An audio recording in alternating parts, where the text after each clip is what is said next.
विधानसभा क्षेत्राबद्दल जर आपण म्हणायचं झालं तर कदम कुटुंब आणि कडेगाव हे एक समीकरणच झालेलं होतं. सांगलीमध्ये काँग्रेसचं स्थान अधिक बळकट करण्यासाठी किती अडचणी तुम्हाला आता फेस कराव्या लागतात? म्हणजे तिथं तर तुमचं आहेच प्रस्थ, पण सांगलीमध्ये ओव्हरऑल जिल्ह्यामध्ये काँग्रेसचं प्रस्थापित करण्यामध्ये पुनश्च किती अडचणी येतात?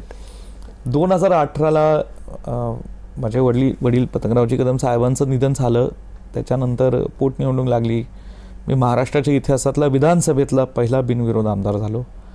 नंतर एक 6 वर्ष मला कालावधी मिळाला 2019च्या निवडणुकीत. त्यात पुरात खूप काम केलं. 19च्या आधी 2 महिने प्रचंड मोठा महापूर, 100-150 वर्षातला असा महापूर आला नव्हता. आणि माझा पलूस तालुक्यातला काही गावं ही कृष्णा नदी काठ आहेत. खूप काम केलं. लोकांनी इतकं माझ्या कामाला दाद दिली की त्या इलेक्शनमध्ये 1,62,000च्या मताधिक्य निवडून आलो. आणि नंतर मग पुन्हा 5 वर्षाचा काळ मिळाला. त्यात राज्यमंत्री झालो. करोनाचा कालावधी होता. अनेक अडचणी सरकारले होत्या, प्रशासन म्हणूनही होत्या.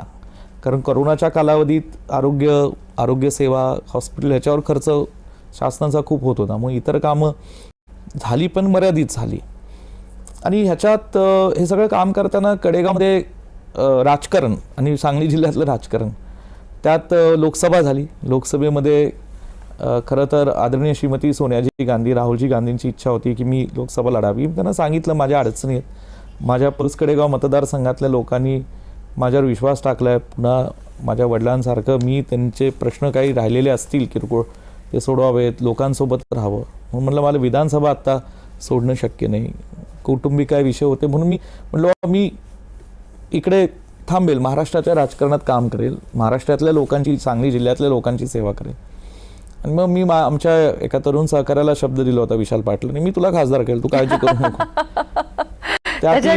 जंग पछाडली खूप. म्हणजे काय माझ्या राजकीय जीवनातला जसं युथ काँग्रेसचा काळ आहे तसा ती लोकसभेचा इलेक्शन, त्याच्यात तिकीट मिळवण्यासाठी काँग्रेस हा सांगली जिल्हा काँग्रेसचा बालेकिल्ला आहे. पण इतका त्रास झाला मला, दिला.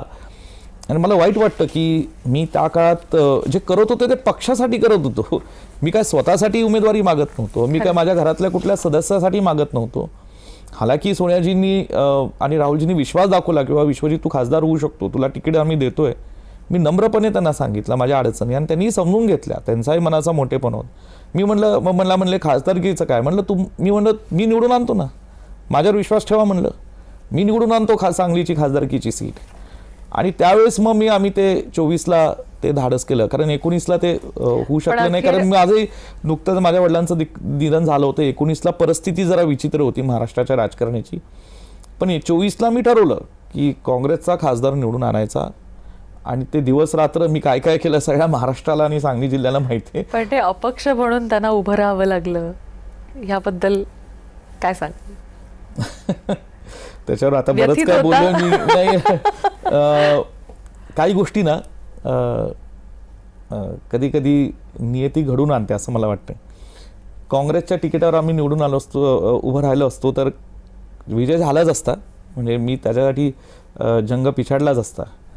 पण अपक्ष म्हणून जे काय मी वातावरण गेलं होतं त्याच्यामुळे जी सहानुभूती आम्हाला लोकांकडनं मिळाली ती एवढी प्रचंड मिळाली की माझं एक सांगली शहरामध्ये त्या एक तिकीट नाकारल्यानंतर एक सभा घेतली होती. त्या सभेला मी तत्कालीन प्रांताध्यक्ष आदरणीय नाना पटोले साहेब, आदरणीय बाळासाहेब थोरात साहेब, आदरणीय पृथ्वीराज चव्हाण साहेब यांना सगळ्यांना बोलवलं. आणि त्यांनी या तिन्ही नेत्यांनी मनाचा मोठेपणा दाखवला. तिघही त्या सभेसाठी आले. आणि त्या सभेतलं जे मी सांगलीतलं भाषण केलं 45 मिनिटाचं, ते महाराष्ट्रात आणि सांगली जिल्ह्यात खूप गाजलं. आणि त्या भाषणानंतर जो इम्पॅक्ट लोकांच्या मनात झाला, त्यावेळेस लोकांनीच ठरवलं की आता ही इलेक्शन आपण हातात घ्यायची आणि आपला हा खासदार विश्वजित कदम म्हणेल तो हा आपण निवडून आणायचा. विशाल पाटीलही थोडं काही महिन्यांपासून कष्ट घेत होते आणि आम्ही ही इलेक्शन लढलो आणि जिंकलो.